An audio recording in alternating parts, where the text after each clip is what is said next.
गुजरात में कौन किस पर भारी, 89 सीटों का जानिए हाल। पहले चरण की 89 सीटों पर 2017 में क्या रहा था परिणाम। 788 उम्मीदवारों की किस्मत तय करेंगे 2 करोड़ मतदाता। गुजरात में 89 सीटों के लिए वोटिंग का काउंटडाउन शुरू हो चुका है। अंतिम समय तक नेताओं ने पूरी ताकत लगा दी।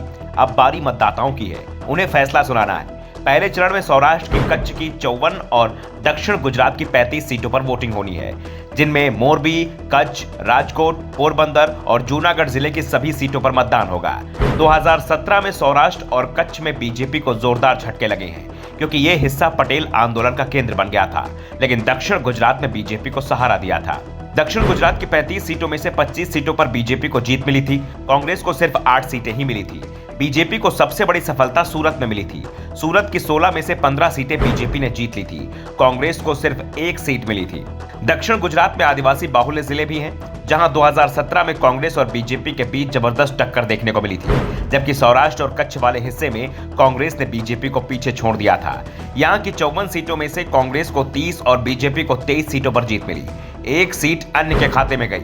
इस हिस्से में पाटीदार आंदोलन का सबसे ज्यादा असर देखा गया था, लेकिन बीजेपी के लिए उस समय सबसे बड़ी राहत पहुंचाने वाले नेता नितिन पटेल इस बार चुनाव मैदान से दूर रहे हैं। बीजेपी ने उन्हें टिकट ही नहीं दिया। वैसे नितिन पटेल ने खुद ही चुनाव न लड़ने की इच्छा जताई थी। नितिन चुनाव नहीं लड़ना चाहते थे या उन्हें यह फैसला दबाव में लेना पड़ा, इस पर जरूर सवाल उठ रहे हैं। लेकिन 2022 में नितिन पटेल का चुनाव न लड़ना जरूर बीजेपी की मुसीबत बढ़ा सकता है। 2022 के चुनाव में हवा बदलती दिख रही है और चुनाव करीब आते आते इसमें और भी बदलाव देखने को मिल रहा है। चुनाव शुरू हुआ तो मुकाबला आप और बीजेपी के बीच दिख रहा था, लेकिन जैसे जैसे मतदान का दिन करीब आता गया, आप की जगह कांग्रेस ने ले ली है।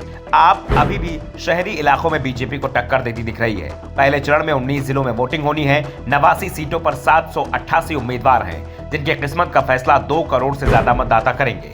पहले चरण के चुनाव में कांग्रेस और बीजेपी दोनों ने ही सभी 89 सीटों पर अपने उम्मीदवार उतारे हैं। आपके 88 और बीएसपी के 57 उम्मीदवार चुनाव लड़ रहे हैं। इस बार के चुनाव में असदुद्दीन ओवैसी की पार्टी एआईएमआईएम की भी एंट्री हुई है, लेकिन पहले चरण में एआईएमआईएम के सिर्फ 6 कैंडिडेट मैदान में है। पहले दौर के चुनाव प्रचार में सबसे तेज शोर बीजेपी का रहा। पार्टी ने छोटी बड़ी 500 के करीब रैलियां की। पीएम मोदी, बीजेपी अध्यक्ष जेपी नड्डा, केंद्रीय गृह मंत्री अमित शाह के अलावा आधा दर्जन से ज्यादा बीजेपी शासित राज्यों के मुख्यमंत्री और तमाम केंद्रीय मंत्री चुनाव मैदान में डटे रहे। कांग्रेस की ओर से पार्टी अध्यक्ष मल्लिकार्जुन खड़गे और गुजरात के सीएम अशोक गहलोत ने मोर्चा संभाला। राहुल गांधी ने भी 2 रैलियां की, लेकिन चुनाव प्रचार के अंतिम समय पर मल्लिकार्जुन खड़गे की पीएम मोदी की तुलना रावण से कर दी गई। बीजेपी ने इसे पीएम सहित पूरे गुजरातियों का अपमान करार दिया है। अब देखना है कि खड़गे का यह बयान वोटिंग के समय क्या गुल खिलाता है। बात आम आदमी पार्टी की हो तो शुरुआत तो उसकी जबरदस्त थी और ऐसा लगने लगा था कि पार्टी उलटफेर भी कर सकती है, लेकिन गुजरात चुनाव के बीच में ही दिल्ली एमसीडी चुनाव का भी ऐलान हो गया और आपका फोकस गुजरात की जगह दिल्ली पर चला गया। केजरीवाल को इस बात का एहसास है कि अगर एमसीडी इस बार उसके हाथ नहीं आई तो फिर उनके लिए आगे की राह बेहद मुश्किल भरी हो जाएगी। Bureau report, the Navdarpan news.